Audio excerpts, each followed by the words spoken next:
Kamu ini minta uang aja terus. Susah ini kamu. Hah? Apa susahnya matikan keran air, hah? Apa susahnya? Suami saya seringkali memukul saya kalau saya melakukan kesalahan sekalipun itu. Ya, terkait dengan advokat itu adalah bagaimana advokat itu mempunyai suatu peran yang lebih signifikan dalam membela keadilan. Karena dalam situasi hukum yang sekarang ini membutuhkan seorang advokat yang punya kapasitas ya, dalam sebagai penegak hukum, bukan hanya sebagai pencari kerja ataupun mencari pekerjaan. Bang Buyung punya cara tersendiri, Bang Hotman Paris punya cara sendiri, dan juga banyak tokoh-tokoh kita lain yang juga punya style sendiri sebagai seorang.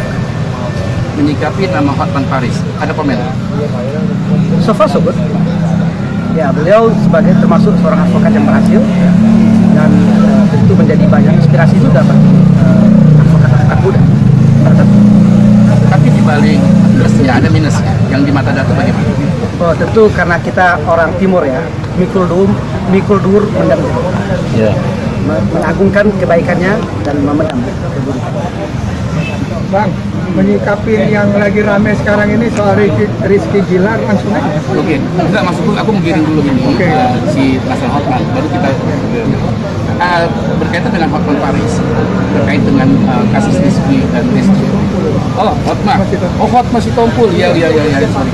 Terkait dengan Hotman Sitompul, terkait dengan kasusnya Rizky Gilar sama aja. Bagaimana Abang melihat? Nah, jadi begini, kalau masalah Rizky dan suaminya, satu hal yang perlu saya sampaikan sebagai seorang ahli hukum pidana dan juga praktisi, bahwa yang namanya kejahatan terhadap nyawa, kejahatan terhadap tubuh, ini termasuk kejahatan yang berat. Lebih berat daripada penipuan, pemalsuan, apa segala macam. Dan satu hal yang perlu saya sampaikan bahwa hukum pidana itu bersifat ultimum remedium, artinya senjata pemungkas. Ketika kita bicara Rizky, yang kita ingat adalah undang-undang kekerasan dalam rumah tangga. Apa tujuan daripada dibentuknya undang-undang ini? Adalah supaya jangan ada kekerasan dalam rumah tangga. Jangan ada orang menistakan istrinya sendiri, melecehkan istrinya sendiri, apalagi menganiaya diri istrinya sendiri ataupun anaknya dan segala macam. Ini maksud daripada undang-undang kekerasan dalam rumah tangga ini. Nah, jadi ketika ini kasus ini mencuat, apa yang terjadi terhadap Rizky, di mana kita tahu semua dia dibanting, dia dicekek segala macam sampai istrinya masuk rumah sakit. Ini kan kejahatan yang luar biasa. Oh, masalah sekarang, memang saya dengar itu Pak Hotman marah-marah. Ya. Kenapa? Ini sudah damai, kenapa tidak? Kenapa polisi masih berlanjut? Tidak. Saya katakan tadi bahwa yang namanya hukum pidana itu untuk mengamankan publik, bukan hanya untuk orang perorangan. Dia masuk dalam kategori hukum publik. Dan persyaratan juga dalam restoratif justice itu adalah ketika tidak ada penolakan daripada masyarakat. Ya, kenyataannya dalam hal ini kan Komnas Perempuan kan inginkan perkara ini tetap lanjut. Supaya apa? Supaya ada efek jerah. Supaya kita tidak mendengar lagi adanya kekerasan-kekerasan yang dilakukan oleh seorang suami kepada istrinya, seorang ayah kepada anaknya, dan segala macam. Makanya hukum pidana itu harus keras. Nah, ketika orang melakukan itu menurut saya terlambat polisi. Mestinya begitu dilaporkan oleh Rizky langsung tangkap, langsung tahan. Ini baru masyarakat merasa terayomi oleh hukum. Nah, tapi mungkin dalam hal ini polisi masih soft, ya. Beliau periksa dulu saksi-saksi, dipanggil sebagai saksi dulu, setelah tercukup bukti baru ditahan. Tetapi ketika pada hari itu dia ditahan, dia minta lagi untuk dikeluarkan dengan alasan perdamaian. Kita harus, ya tentu saya menghormati Bang Hotman Sitompul sebagai senior saya, ya. Tetapi tentu kita sebagai advokat itu kan adalah juga penegak hukum. Kita juga perlu memberikan pencerahan kepada klien kita sendiri. Ya kan? Nah, jadi dalam hal ini tentu hak daripada Pak Hotman untuk melakukan berbagai upaya supaya kliennya cepat dikeluarkan. Itu haknya beliau sebagai seorang kuasa hukum dan tentu kita hormati. Tetapi saya melihat sebagai praktisi di sini bahwa tidak sesederhana itu persoalannya. Ya. Harus diberikan suatu keamanan kepada masyarakat, bukan hanya Rizky. Karena undang-undang itu dibuat bukan hanya untuk Rizky, tetapi bagaimana supaya tidak ada kekerasan-kekerasan itu berlanjut terjadi di rumah-rumah tangga yang lain. Pasti ada sebab. Jadi yang namanya peradilan itu justru untuk mengungkap apa yang terjadi, kenapa terjadi, dan untuk kemudian bagaimana supaya tidak terjadi lagi. Jadi inilah persoalan hukum. Jadi bukan hanya persoalan membela ataupun membebaskan seseorang, tidak. Ya, tetapi ada sesuatu yang lebih dalam, yaitu prinsip, ya, prinsip mengungkap kebenaran untuk kemudian diantisipasi supaya tidak terjadi lagi. Itu ada namanya delik aduan, ada namanya delik umum. Ya. Kalau dalam delik aduan itu dengan dicabut, ya, itu dia menjadi berhenti.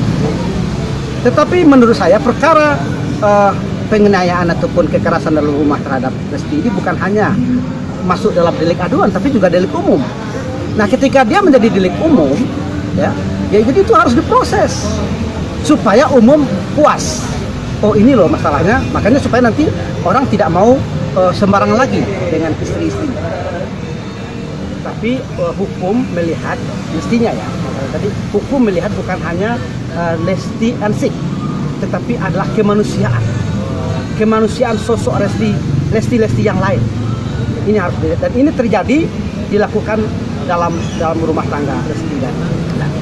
Kalau dilihat dari sudut mata sebagai abang, sebagai penegak hukum, ini kan abang melihatnya ini kasus ini kayaknya main-main, Bang. Kalau menurut netizen, satu sisi Lesti melaporkan, satu sisi lagi dia mencabut. Ini gimana ini? Oh, tidak. Jadi justru ini saya sebagai seorang praktisi, ya, di psikologi. Tentu sebagai seorang istri pasti juga dipengaruhi oleh orang-orang suaminya, A, B, C dan segala macam, itu sah-sah saja.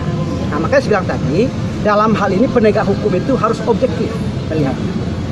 Ya, ini adalah kejahatan publik, bukan hanya kejahatan yang bersifat personal yang bisa diselesaikan secara personal.